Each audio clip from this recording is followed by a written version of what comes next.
expressed on the following program by the host, guests, or callers are not necessarily the opinions of FantasyXS.com, Media Group Inc. ownership, management, sponsors, or website. Dolphins fans, time to get insight on your favorite team with your favorite reporter with an Expos hat. Sports Illustrated's Alain Poupart in our EJDconstruction.com Miami Dolphins report, exclusively on a Big O radio show. All righty, there he is, ready to go. Dueling Expos hats, love it. How you doing, bro? You doing good? Bit of a headache, but we'll soldier through it. Like my powder blue Expos hat? Huh? Strong, love that. Huh?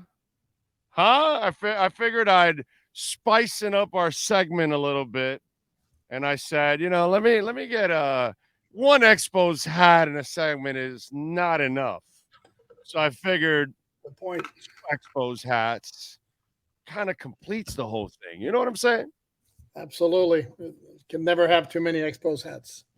I can never have too many Expos hats. You can never have too many running backs. Are they going to have too many running backs?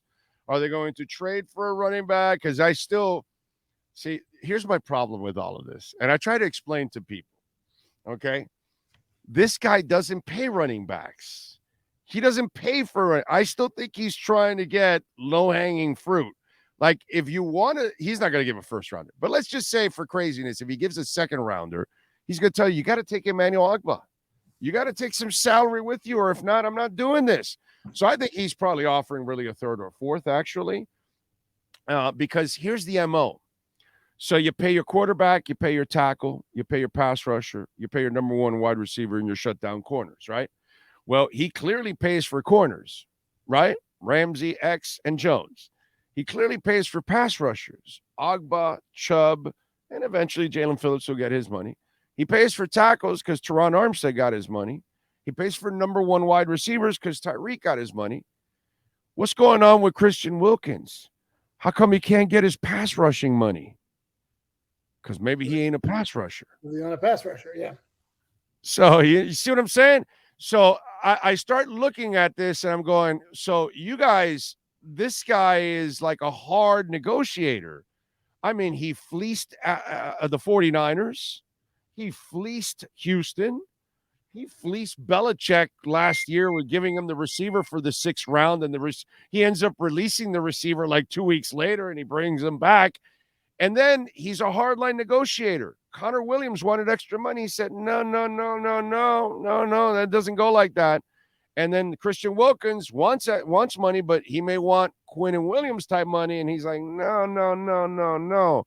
I just think people are underestimating what kind of a negotiator this guy is.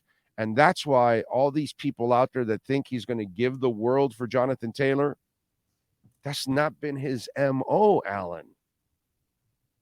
He's not going to give the world for Jonathan Taylor, but he's going to, if they're not having discussions, if he's not willing to pay him more than he's been willing to pay other running backs. As far as the trade compensation, yeah, I could see for Jalen Ramsey, it was a third and Hunter Long. So it may be the equivalent, maybe a third and Jeff Wilson Jr., because the Colts are going to need a running back, especially since they terminated old friend Kenyon Drake yesterday. They're short on running backs. So they got that star from Northwestern with the blitz pickup highlight that was seen all over the place. But yeah, no, in terms of the trade compensation, I do not expect the Dolphins to if it gets done, to give up a whole lot. And it could be that right now, like the Colts are not in a hurry to do anything, because most teams or a lot of teams are not probably even practicing today. The roster cuts are due at 4 p.m. tomorrow. And the Colts would be smart to wait until the last possible second to see what kind of an offer to get as good of an offer as they can if they're serious about trading Jonathan Taylor. And ideally, they have to make a move by 4 p.m. He's currently on PUP. If he starts on PUP, that complicates things even more. But no, I don't see the Dolphins giving up a ton in trade compensation. And if they That's right. Because you see these people that have never broken a story in their lives on Twitter, and they're like, "Oh no, the Dolphins are already set to give a second rounder and a big contract." I'm like, bro, Yeah, you don't know shit. Because there's no way he's doing that, bro. There's just no way. They have way too many people that they have to pay, overall. All right, running backs. How many and who stays? My guess is 4 is the magic number. A-Chain's complicated because I don't know the extent of the injury. It was week to week. You see him out at practice. You see him out there and he looks fine, but that doesn't tell you any kind of indication as to his status. My best guess is A-Chain makes the initial 53, goes on IR. Do they go with 5 immediately on the 53? And if they go 5, Chris Brooks got to be the 5th to me. I love the kid. I keep him anyways, bro. I keep him anyways. I like him, man. I like him too. I keep him. I don't know. So how deep do you go at tight end? Because the Tanner Connor Higgins thing did not work out. And I know they love Tanner Connor, but are you really going to spend another spot on your 53 for him like you did last year? You basically were competing with 52 people because he was a wasted roster spot, overall. Are you going to do that again when he hasn't shown you anything? So what do you do with tight ends? My roster projection, I just did a roster projection on alldolphins.com, and I had Smythe and with the point that he's the only lock at tight end. There's no other lock at tight end. And then I think Tyler Croft's going to be your number 2 blocking tight end on this team. And then at number 3, flip a coin between Julian Hill, Elijah Higgins, Tanner Connor, and then maybe the other two brought back on the Saubert.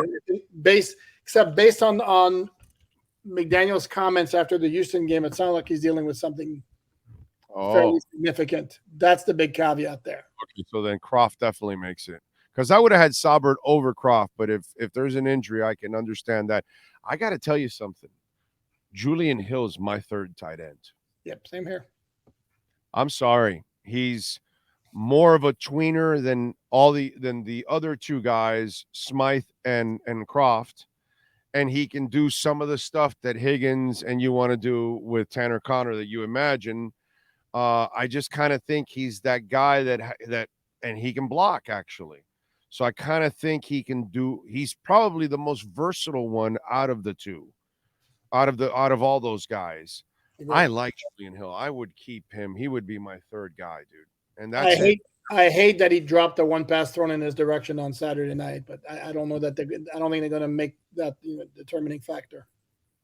Yeah, no, I wouldn't do that because you've watched them overall in camp and all that, and you've seen all the practices. But the ones I've been to, he's looked good, dude. Mm-hmm. He's looked good, and he's looked good in prior preseason games too. Also, it wasn't, it wasn't like I get it. You're not going to be perfect out there, but I think Hill, Brooks, and Peely are the 3 undrafted players that I would keep on this roster.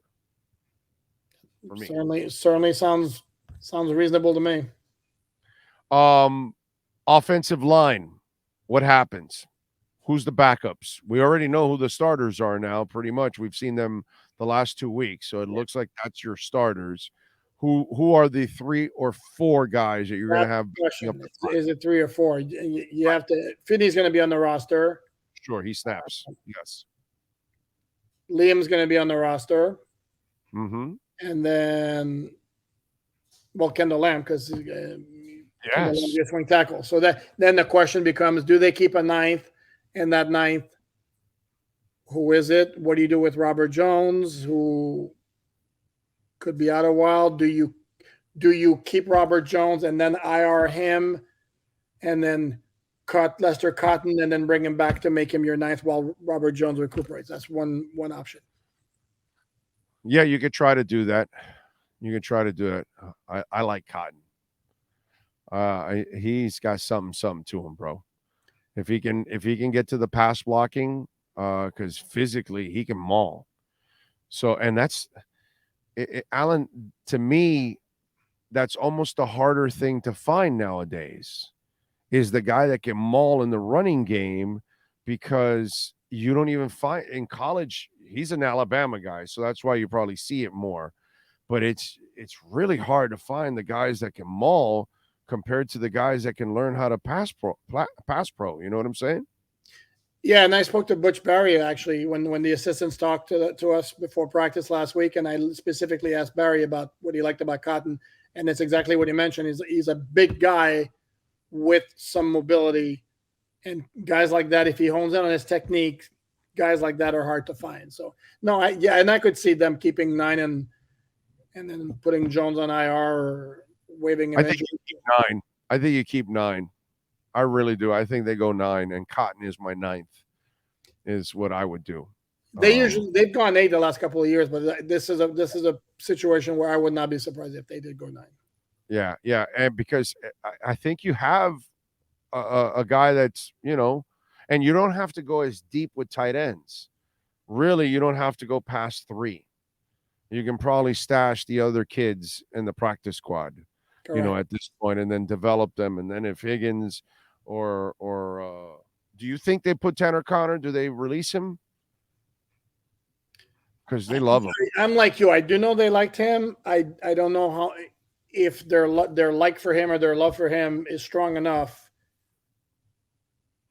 to hold a roster spot for him. I don't know. And again, to me, you'd flip a coin between Hill, Higgins, and Connor, and any of those 3 makes the roster, and I wouldn't be like surprised in the least. So, yeah, I don't know. Did the Elijah injury completely complicate that safety spot? Because to me, I thought he was heads and tails above everybody else. I would have named him the starter, and then I can figure everything else. Now, I almost feel like you're in a situational type of thing where one guy might excel in one thing, another guy might excel in another. I'm not sure where I go now with Deshaun Elliott and Vernon McKinley. I'm hoping for Brandon Jones to come back quickly. I don't know what you do in that position. What do you do? How do you handle it? I can tell my wife very carefully. Based on my observations, I think Deshaun Elliott's going to wind up being your starter. My best guess with Campbell, based on what Mike McDaniel told us, which is it's not an ACL, but it's going to keep him out into the season. Is he another guy who makes the original 53, gets put on IR, and then somebody who was cut gets brought back while he recovers?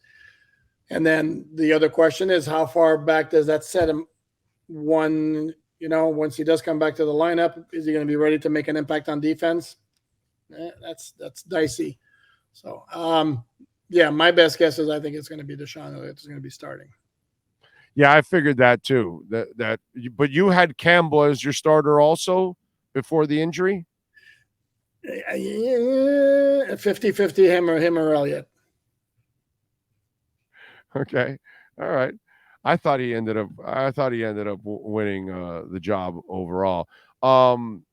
Shit, what was I going to ask you? There was one more thing I wanted to ask you, and now I'm brain farting on a position that third receiver. Barrios is locked in, right? So what are you keeping? Who's 4? Who's 5? Are you going as far as 6? Who are those other 3? Ezukama's making the team. Sure, that's 4. I'm with you. And then flip a coin with Craycraft and Chosen. It would not surprise me in the least if they terminated Chosen's contract to clear the way for one of those guys I mentioned, Campbell or Jalen Ramsey, to be kept on the 53 and then put on IR, and then you bring back Chosen. And at the time of the termination, maybe you have a wink-wink agreement saying, listen, we're doing this because we want to get these guys on their initial 53, but we are going to bring you back. And okay. Chosen has made it clear that he wants to play for the Dolphins. So, and the Dolphins did that, I don't remember exactly what year, but with John Denny, where he was cut and everybody was going, whoa, what's going on here? And then they re-signed him the next day. And it was kind of part of some procedural thing involving other players. So I could see that happening with Chosen. And then that's 5. And then could they keep Craycraft as number 6? I could see that. Oh, no, I'm sorry. Forget about Cedric Wilson Jr. Right. Yeah. So you there's no chance you see Craycraft over Chosen? Not really. Chosen brings that element of speed. I think that's really valuable, especially if ever something happens to Hill or Waddle, where you still have two burners at wide receiver. Okay, Now, so let me ask you something. go ahead. Is he a speed guy that is limited? How is he limited?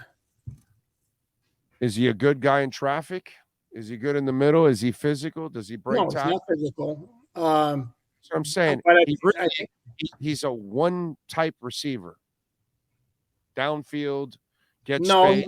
he gets open. He can catch passes, not in across the middle of the field, but he can catch passes like outside the numbers or at the numbers, not necessarily going over the middle of the field. But is that really River Craycraft also? No. No, Craycraft's not an outside. Craycraft's a different kind of receiver than him completely, but he is different than those guys. And where the only thing I see about Robbie is I see the speed. There's no doubt about that. But outside of that, I've watched Waddle. That first year, he became a possession guy and toughness and all that kind of stuff. And then finally, when you got a real coach and all that, then he went to the outside and did what he's supposed to do. You know what I mean? I've seen Tyreek. He can do all that shit. Inside, outside, in traffic, great hands, all that. I'm not sure that Robbie does a lot of that stuff. And so I just see him very one-dimensional. And so that's my problem with him at times. I'm not sure he's versatile enough. And then he doesn't help you out on special teams. He does not. So I got to tell you something. I would not be surprised if he doesn't make the team. Oh, I wouldn't be surprised either. I think he will, but I wouldn't be shocked if he did. I personally would not. I would keep Craycraft over him. I think Craycraft is a better wide receiver, not a better physical talent or speed. I think he's the better wide receiver, the better football player is what I think Craycraft is. Yeah, and that's the only reason why I would keep him over Robbie Chosen. I don't know. I'm not gonna, no, I mean that's a fair argument, except again, you can't deny the Chosen speed. And there's also, here's another possibility. Is it impossible that the Dolphins say to hell with it, we'll eat the $5 million with Cedric Wilson and we'll keep Craycraft and Chosen? Did you think the whole Cedric Ogba thing on game 3 was kind of let's showcase these guys? Man, yeah. Especially Cedric. Cedric played like 44 snaps. I understand completely the Cedric one, but when you were playing Ogba so much, didn't Ogba play in the third quarter? I think he did. His snap count wasn't that high. I think he was in and out. I think his snap count was like 20 or something. They'd love to be able to unload him. They want to unload him in the Colts deal. Except the problem is if you unload him and something happens to Chubb or Phillips, then I get it. But he's just a very expensive backup. Wait a minute. Could you play Van Ginkel instead in that role as an outside linebacker? Sure. Okay, so maybe they, instead of, if you can trade Ogba, then you say, well, then we'll throw Van Ginkel in that spot. You know what I mean? I'm a Van Ginkel. I just think he's a dude that has a knack for the football, dude. And I just think he's really going to play well under this coach here. I think under the previous coach. I mean, the guy just makes things happen. He didn't play enough is my problem. I agree. I think this dude's going to use him when he figures out, like, this guy's a freaking playmaker, bro. He finds the ball one way or another. He's around it. I'm a big Van Ginkel guy, man. I was really happy that Miami kept him because I think his better days are still ahead of him, especially with this coach. All right. He's also going to get hurt playing special teams, though. Oh, because that's going to take some snaps away from. Definitely. Are you expecting any surprises? Anything that you're saying you're thinking ahead, going, I don't think people are realizing this, but this may happen here.